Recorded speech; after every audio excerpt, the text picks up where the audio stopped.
What's up, guys? It is Maxwell, and welcome to Clashversation episode 12. Today, I am joined just by two guys, Adam and Mutke are here, and why that is the case, we're gonna get to that a bit later. But first, let's start off with the recent events that went down inside CWL Invite.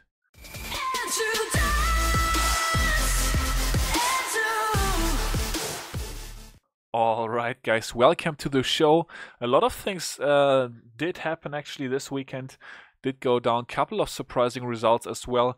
And the thing that, a lot of people are talking about right now, of course, the war between War Glory and Dark Looters Z, where War Glory ended up getting 11-10 versus 10 3-stars in a CWL invite match against DLZ, who are not really known for being so bad on defense.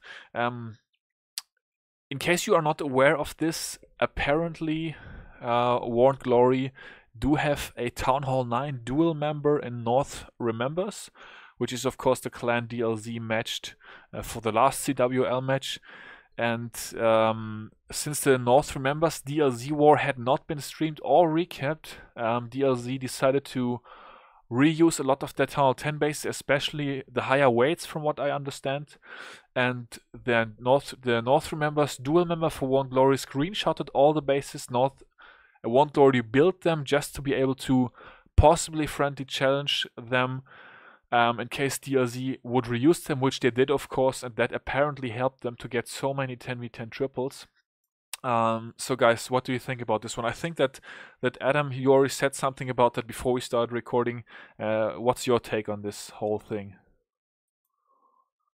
I'll go on. You guys tell me what you think first, because I think that I've had a bit more time to think about this, so I am curious as to what you guys think. And sort of just to go over what you said, I mean, there's nothing apparently about this. I mean, it did happen. All right, that's cool. Motke, then your opinion, please.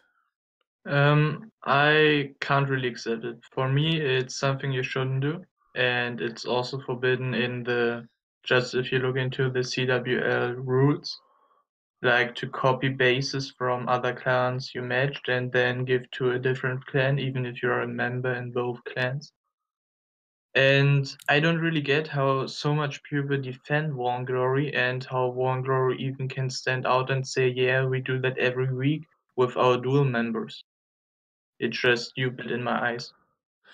Yeah, I mean, I agree. It's not a gentleman's thing to do, and I understand that the opportunity to take down maybe your biggest opponent for this season inside CWL like that, to like demoralize them like that, and give them such a big beating. I can understand that is very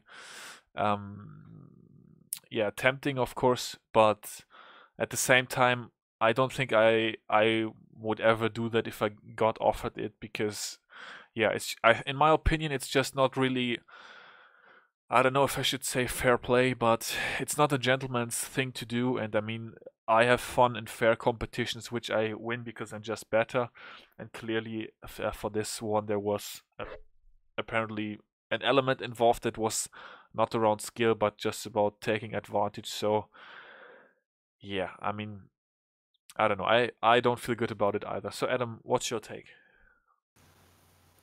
I think there's like 4 or 5 like separate issues within this big issue, if that makes sense. So I'm going to try and address them sort of one by one. First of all is Warren Glory's intentions. They got these bases and built them on Monday to practice on. They didn't build them thinking that they were going to see them at weekend. So they built them really just to get a feel of how DLZ did things, which I understand, and most clans do something similar. So in terms of intentions, I don't think Warren Glory did anything wrong. I think that all clans try and scout their opponents. It's just common sense.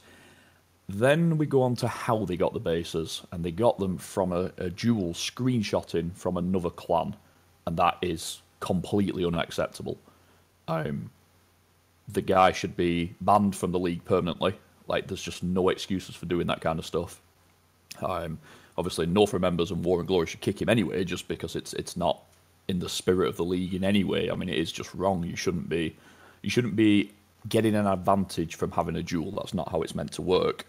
And equally, I do feel that War and Glory should face some punishment for it, because they accepted those bases knowing where they came from. I don't think they should be banned or anything ridiculous like that, but definitely warnings about future conduct and things like that, or something a little bit more severe than that. I'm not sure exactly what it should be, but it is wrong. It's not fair play. It's not in the spirit of the league, and I think it should be dealt with. However, there are, like, I mean, you said yourself, people are talking about it. There's people out there right now saying, "Oh my God, it's as bad as modding. It's exactly what other clans did that got removed and everything else." It's like, no, it's not. It's not good. It's not right. But it's not. You know, you've got to. There's a scale of things, and this is not as bad as things like that. As for the result, I mean, I bet War and Glory were absolutely shocked when they saw that DLZ had reused several of the bases. I mean, DLZ are one of the best clans in the league.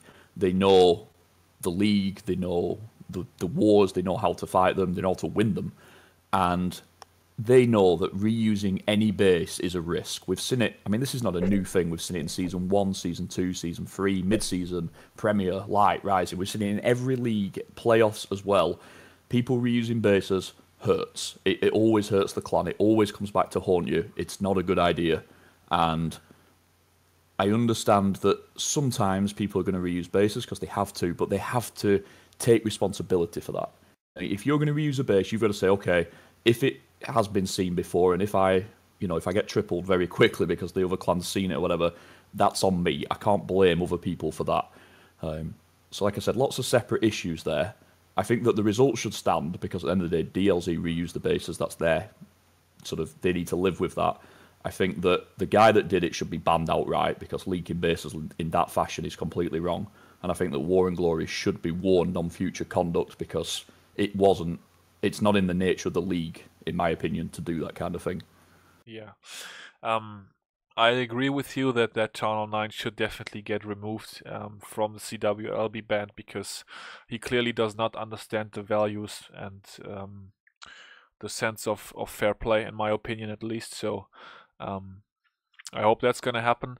Other than that, I just hope that the DLZ guys are not going to get discouraged by this, because that is something that can definitely happen, because it's just frustrating if somebody else interprets the values of fair play so differently from what you do. So yeah, to my guys over at DLZ, of course I am coming from there. Stay strong, and yeah, don't let yourself be trolled by those people that want to play the game a bit different. Other than that, yeah, I mean, that is a good point though as well. I mean, the people that I've seen talk about this from War and Glory are making this situation 10 times worse. The best thing they could do now is shut up and just, let it move out, because obviously we've got bye week, then there's 4 more weeks of great matches. I wish that the War and Glory guys would just shut up, because they are making it worse. Like, things that they're saying, I don't it's really killing feel me. like that's in their nature. No, I agree. No, you're right there, but they're making it worse. And you made another good point there about DLC. They're still 6-2. They're going to be in the playoffs no matter what, and nobody in the world is going to want to face DLC in the playoffs, because I guarantee in the playoffs they'll have a fresh set of bases every war, and they are as likely to get to the final as any other clan out there right now. And I know it's kind of easy to say this, and it doesn't excuse what happened, but in 5 weeks' time or 6 weeks' time, when those playoffs kick off, DLZ is still going to be one of the favourites, and we won't really think about what's just happened this weekend. It'll be all about those wars. Yeah, of course, but still, whenever you ruin somebody else's fun in a game, I don't think you belong in the game or in the community. So, yeah. Anyways, there have been some other wars as well. Surprisingly, so much talk about this one that we kind of tend to forget about the other ones. But some pretty surprising results, in my opinion. For example, By Forever losing to Forged from Steel by 8 stars. 103-111, Forged from Steel with a very clean performance, 5 10v10s, 45% hit rate, 10v11, and just 1 dip fail against By Forever's 3 dip fails, only 3 11s cleared, and just 2 10v10s. So What happened with Buy Forever this week? I would say clearly a weakness on the beginning of the match, like the 99 game. If you look at the stats that they had to dip like 4 TH9s, it's just demotivating from the beginning on and takes away so much highly important hits. Yeah, for sure. Like with 43% hit rate, not gonna set up very many wars very well. I think that the real question here is, how do you beat War and Glory and then lose by 8 stars? And I mean, I like Forge from Steel; they're a good clan, but they are kind of a middle of the table clan at the minute. Agreed. So Yeah. you beat War and Glory and then lose by 8, and it's just, and this happened last season as well. I mean, Buy Forever had some stunning victories against some absolute powerhouses, not least of which WHF in the playoffs, and then they got hammered by 8 stars by Clantanamo Bay as well. And it's like, I don't understand how up and down they are. It's unbelievable. Yeah. How do you ever predict them? Yeah, I mean, yeah, they are like a roller coaster. You never know. It's just, damn. It's always, I guess it's always fun to war them. Either you win by 10 without putting, no, not without putting effort in, but, or you have the best war of your life, probably. In other news, J-Off picked up another win as well. 112-107 against the Bada Bing clan. 7-1 10v10 triples. So killed in that department. Adam, you stopped by earlier to record some attacks. What did you see? Not only did I record some attacks, but obviously partly because of you, I'll admit that. I'm always checking up on you. I was checking on War Match as the war was going on and sort of shouting out how you guys were doing. And early on, I would say that it was very, very close. I would even probably say that Bada Bing had the slight advantage. I think they got the first couple of 10v11s in. Yes. And I was just like, could Bada Bing be on for an upset? And then I check again 2 hours later, and you're at sort of 6 10v10s, and then obviously you got a 7th as well. I was just like, okay, well, that ends that one. You guys you left it a little bit, not late, but you know what I mean? You didn't really get going too early. But when you did get going, wow, I mean, you just absolutely dominated. Yeah, 10v10 really carried us. We struggled 10v11. Did even go for 111 versus 11, which did not go in, but that was insignificant at that point. And then, of course, late in war, the ultimate disrespect with getting a fresh 10v10 triple on a maxed base. So that's always something nice to do to your opponents, isn't it, Mutke? Yeah, for sure. Yeah, no, we just had a crazy stretch in there where we went like back to back to back with the 10v10s, and that kind of killed their spirits. Other than that, what other wars stand out? Marshall's Nation picking up a victory, definitely good for them. I heard that Hugo is already back from his retirement. Surprising. One I faked Wargasm. 108-112. Mutke, is that result surprising you? Because it's not really surprising me, honestly. It's pretty much exactly what I would expect from that war. For me, it isn't surprisingly either, because Fake Orgasm is at the moment one of the hottest teams in the league. And if let's say, yes, sometimes they have the struggle on the 10v11 game, and they nearly never go perfect in dips. They have like always one dip fail besides one war a league season. Yeah. But when their 10v11 game is on point and it's like this time 5 out of 6 instead of 5 out of 7 or 8, they have those more attacks for 10v10 and they are beasts on 10v10. Yeah, 5 out of 6, 10v11, 83%. That's just straight up insanity. Yeah. They weren't even close hits either. Obviously 4 of them were fresh, and all 4 of them. I mean, you can tell, particularly when you're streaming, as I'm sure you'll know, Maxwell. When you see an attack starting, you could get a feel for it. Like, you know if the guy's confident, you know if the guy feels good, and all 4 of the ones, even the one that didn't go in, they all looked very good, very solid, very well planned. And then on the flip side, I mean, One Hive had something like 3 of 21 or something. I mean, it was bad. And you could tell by I know it sounds crazy, but you can tell by the way people put troops down how confident they are, how good they're feeling. And there was a massive difference between Fate Wargasm and One Hive. And Fate Wargasm, I mean, they just marched on. As soon as they hit that first 10v11, everything went their way from then on. And I think in the end, I mean, they ended up with 5 10v10s, but I feel that if the war had been closer, I think they could have cranked out a couple more. I do think that they knew they'd won quite early on. Um, I don't know. It's like for sure. It's sometimes you let off a little bit whenever you have such a big lead, but sometimes it even relieves pressure and your attacks get even better. But yeah, Fact Wargasm. I don't know. Maybe definitely top 4 right now in the league. I think as far as the contenders for winning the season goes. Probably the best war of the week, in my opinion, was Reddit Omega against WHF. Ended 114, 112. 2-star victory here for Reddit Omega, and that was just because they did go perfect on dips, whilst WHF once again failed 2 dips. Equal performance 10v11, both sides 6 out of 12, 6 10v10s on either side. Just those couple of dip fails once again coming back to haunt WHF. Reddit Omega really, after losing to us at J-Off with 0 10v10s in that week, they've been crushing everything. Motke, what do you think? What can turn around a clan so much? I mean, they've beaten DLZ, they've beaten WHF now, who are arguably a couple of the biggest names right now. What's going on with Reddit Omega? I guess it's kind of like the Spartans Legacy effect, like what happened to Spartans Legacy in season 1 and 2, when they started good in the season, then had like the worst war of the league, I guess, with like getting either no 10v10 or just struggling so bad that they fail most of the dips or whatever can happen to fuck you up. And after that, you just have this pressure. You don't want to have it happen again, and you change either something in the motivation for the clan or overall the how you plan with others, how you plan together, how you gonna assign people to do what, to use their skills better. Because there are clearly some TH9 hitters who can't really scout, and there are some that are OP on scouts and do even better than the TH10 who has to try it then again. Yeah, for sure.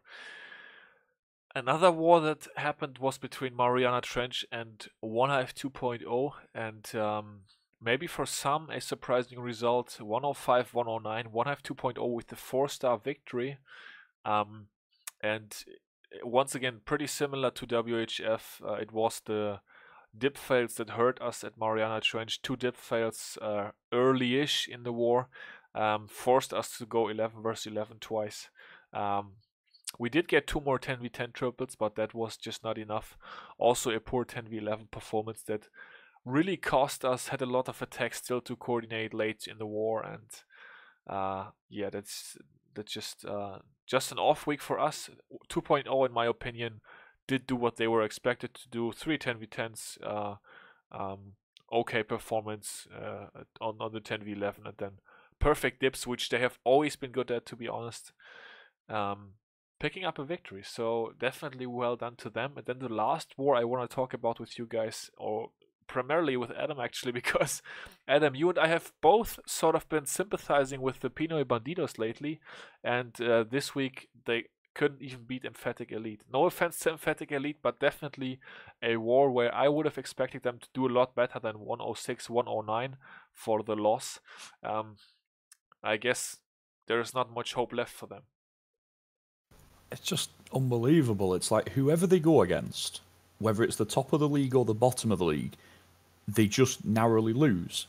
And obviously we saw that against DLZ.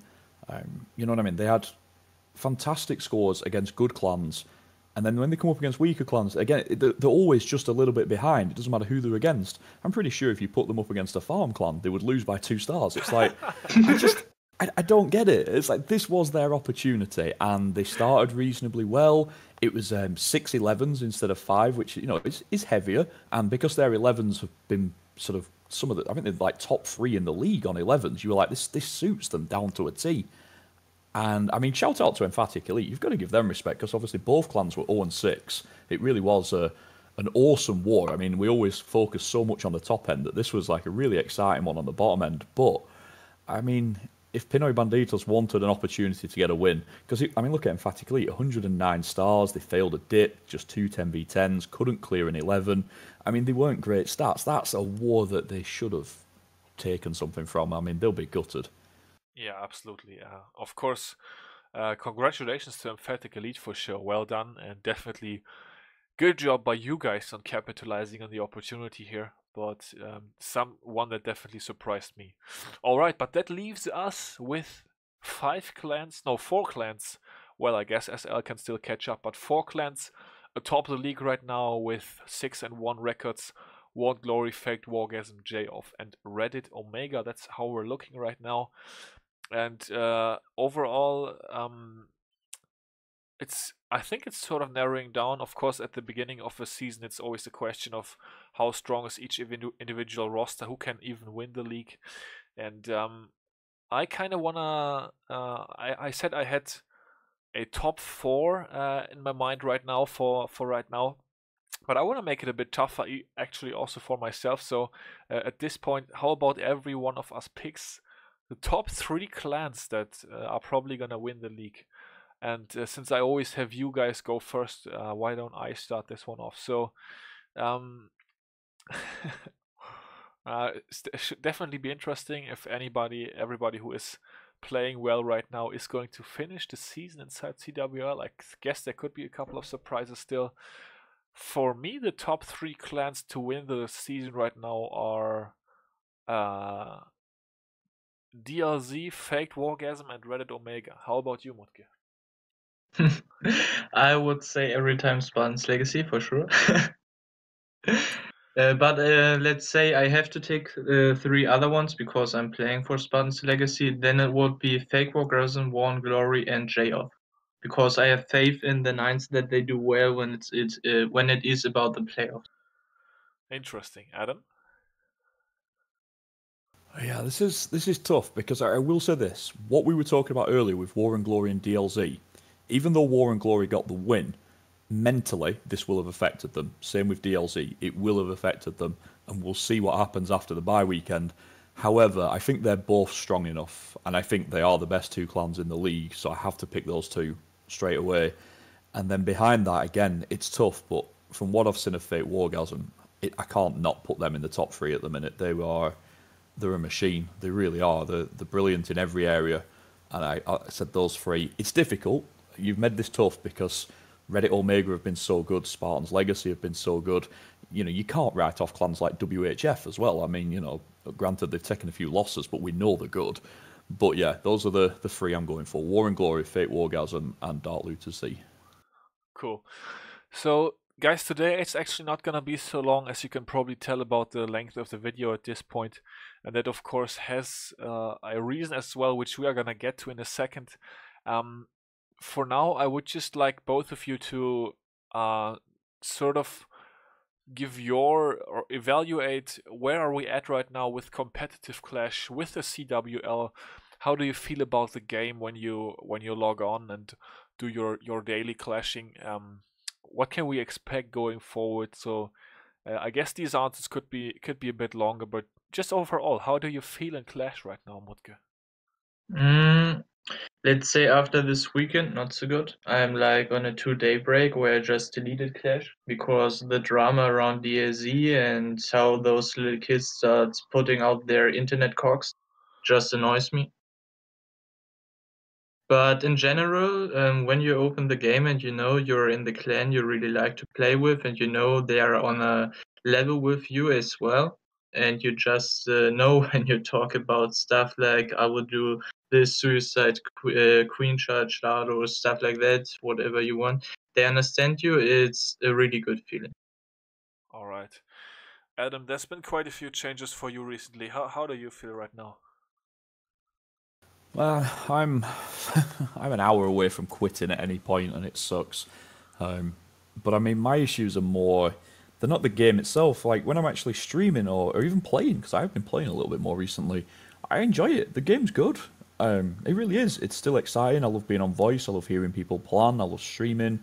That side of it's all good. But the 2 areas that are killing me are sort of Supercell with their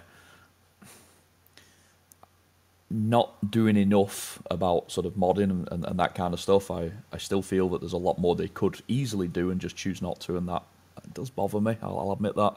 And equally with like the competitive leagues that we're in, I think there's, I mean, a bit like Mudkey, I'm not into the non-fair play aspects again, but more than that, just like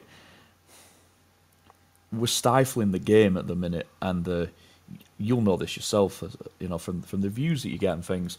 CWL 6 months ago was the biggest thing in the world. People were watching from every country in the world because we had the monopoly on competitive Clash, and now we don't, and it's our fault. Like we've made so many mistakes and taken the league in a bad direction, and I want it to be fixed. I really do. I want to be excited. I love it when like the Spanish leagues or the French leagues or the Japanese leagues are messaging like, oh, we want to get involved. We want to be a part of what CWL is doing. I mean, you guys are obviously involved in the German midweek league, and I wouldn't be shocked if a few of you have thought about just focusing on that and not even bothering with CWL. It's like I want it to get back up to that apex level where we are the best in the world, where everybody wants to see it on YouTube and on Twitch. That's what I want, and to do that, we need some people to lead it there. Yeah, I tend to agree. Like the hype around it has definitely been bigger, and that is, of course, in my opinion, that has to do with a lot of top players and top clans sort of disbanding, retiring, just being done with the game, or just being done with the community. Like, for example, I maybe this is not a good reference, but it is definitely something for me. Like, Megan More Money, for example, like she basically quit CWL and quote unquote the biggest fair play clash that we have right now because of the community and because of the accusations and the just stuff that was coming up every week. Like everybody was excited to see her play. Everybody was excited to check out Snip's Warwitz recap and see whether she had tripled 1 or 2 ton 11s this week. So that's just a perfect example to me. And I know there's gonna be people who are gonna like once again throw out the accusations and say that she was modding inside the league and stuff, which I'm absolutely sure she wasn't. And that's just like an example for me of something that hurts. And then of course there's also people who are just busy with their real lives. I definitely want to talk about this. Like, for example, Asterix is really busy right now with his real life. There's a lot of stuff going on for him, which is why he can't join us today. Also, I really miss Sloffels, not just on the show, but we used to talk a lot and talk regularly. And right now he's also very busy with his career and his private life. So for that reason, he's not really clashing at all right now. And that's just things that sort of give me a little bit of a bad feeling. Of course, Ferox is just not here today because I don't know what she's doing, but she's just busy tonight. She still enjoys the game. And overall, there's a couple of things that have definitely changed for me, and they have also they have changed so drastically that I don't feel like I can continue the Clashversation right now. Whenever we started off, we had four guys at that time. It was Sloffels, Asterix, Ferox, and myself, who all were based in very well based in one big CWL invite clan. Sloffels with Warwitz at the time, Ferox with the Swarm, Asterix, One Hive, and me and DLZ at that point in time. And with that sort of clear side to be on and clear what was gonna be expected, that I think made the videos and the show really good. That's something that I enjoyed. That's not the case anymore. With me, like after the time in DLZ ended, I like split off in so many directions that I also don't really have a stable schedule right now. And with that came so many commitments that it is really too time consuming just for you guys. So you know, because if you never made a video, you probably don't, but Clashversation takes me about 6 to 7 hours to make, about 4 or 5 hours on Monday just to collect the replays, set up everything, look through the wars, get the stats updated, and all that good stuff, and then just 1 or 2 hours of editing and all that good stuff on Tuesdays before I can finally have it up on Wednesdays. So for me, I just can't like spend the time right now, and it really hurts me to kill this entire thing, because I have been enjoying getting together with you guys and sort of giving our opinions on what is currently going on inside or on the highest level in Clash of Clans. But also due to these commitments that I've made, I've been a lot less free. I've been really stressed out lately, and I that also was something that made me not enjoy it as much anymore. And whenever you are, all right, it's Monday. I've got like 12 hours to get my replays, and I've still got to do Clashversation. I've got a shitload of stuff to prepare for that, and it becomes stress and not joy anymore. I feel like that is the time where you should stop. So for that reason, at least for now, we are gonna put a stop to this entire thing here, and I don't know what the future is gonna hold. Maybe things are gonna change, and those points that I just named are gonna get a lot better again. But for now, we are sort of, or I am sort of done with this. Definitely doesn't feel good, but it's just something that is necessary for me to do now. So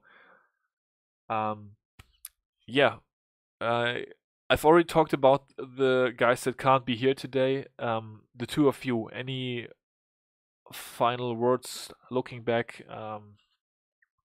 Final sentences? What do you want to say? I'm gutted. I absolutely love Clashversation. I know I'm the first reserve for this. I know that I'm not one of the main people on here, but I absolutely loved it. I always listened to it even when I wasn't on it, and I really hope that I hope that it comes back. I hope that you find a place where it's a little bit easier to do, maybe in terms of time and obviously the love for what it is. Maybe a different night. I will say that perhaps doing it on a different night might be easier because of the replays. But yeah, I truly hope it comes back. I really enjoyed it. I thought that you had a really good balance, and yeah, you're right about it worked because of the people you had on here. I mean, Soffels, Ferox, Mudkey, Asterix, and yourself. It was a brilliant combination, and like I said, fingers crossed you get to that point where you can do it again, because I'll definitely be listening if you do. All right, thank you. Yeah, I will definitely be inviting you if we do that. Mutke, your thoughts? Of course, we are still gonna clash together. Forever together? Why not? Yeah. I'm down. Yeah, why not? Just keep playing in SL. That's definitely my intention at this point. Good boy. Yeah, Maybe if you weren't playing in 7 clans, it might be easier. Trust me, I won't be next season. Okay. It's next season. It's gonna be very tough, but it's gonna be 2 clans for me at the very most. You already know one of those. That's of course gonna be Warwheels, since I'm a co-leader there, and it's definitely near and dear to my heart. And other than that, we'll see. I'm not sure yet, but it's definitely not gonna be more than 2 clans. I know the result didn't go your way this weekend, but I want to give a quick shout out to Lost and War Whales. It was a really good war, really close at the end. And I know Monster D streamed some of it, and you were talking earlier about the league getting back to where it should be. Getting good media people back involved like Monster D would be a huge part of that, and big names like War Whales. So maybe that's all part of it as well. Oh, absolutely. I mean, I definitely feel like there's a couple of clans right now that were sort of broken or torn apart by the fact that they were not or are not able to be in CWL right now. And I hope that's gonna change, but only the future can tell if that is really gonna happen. Yeah. You mentioned Megan. Are you hinting that she may come back and play with War Whales? I don't think so at this point. Actually, of course, I didn't really know her before I joined War Whales, but since then we've talked a bit, and with the main reason that made her quit was the community, and especially with what, for example, Warned Glory did this weekend. Those reasons, or the way people are, hasn't really changed, and I don't think there's any way right now. I'll let you work the charm. You never know. I don't know if I can really influence that, but we'll see. She's gonna do whatever she wants to do. Okay. Yeah, what I wanted to say for the Clashversation, I will look forward for the day it comes back and keep for now the good experience in my mind. All right. Absolutely. Thank you, Adam. Final words, shout outs, greetings. Um, yeah, I should have thought of these in advance. Just a shout out to Lady B and Rorak. They've been between us three. We've been doing some pretty big streams, trying to sort of show some as much action as possible. Not just the wars that we stream. We use War Match to sort of shout out other wars as well, and it's going really well. So shout out to those two. They make the weekends a lot more fun for me. Being able to sort of do these big streams. Oh yeah, absolutely. I really like what the streaming community on Twitch is doing as well. As I mentioned before, I am sort of torn on streaming, just because it is so tough for the base builders, and building bases myself, I know the amount of time that goes into that. But I definitely enjoy stopping by one of you guys whenever I do. So yeah, feel free to check those guys out on Twitch, guys, of course. And other than that, that's gonna do it for now. Thank you for watching the series, watching this episode of the Clashversation. Um, as I said, hopefully we are gonna be back at some point, but right now there's just not a way. So thank you guys for supporting us, for liking this series, and this is farewell for now from the Clashversation crew. So yeah, until whenever we are gonna be back, if that is gonna be the case, we will see you all later. Peace out.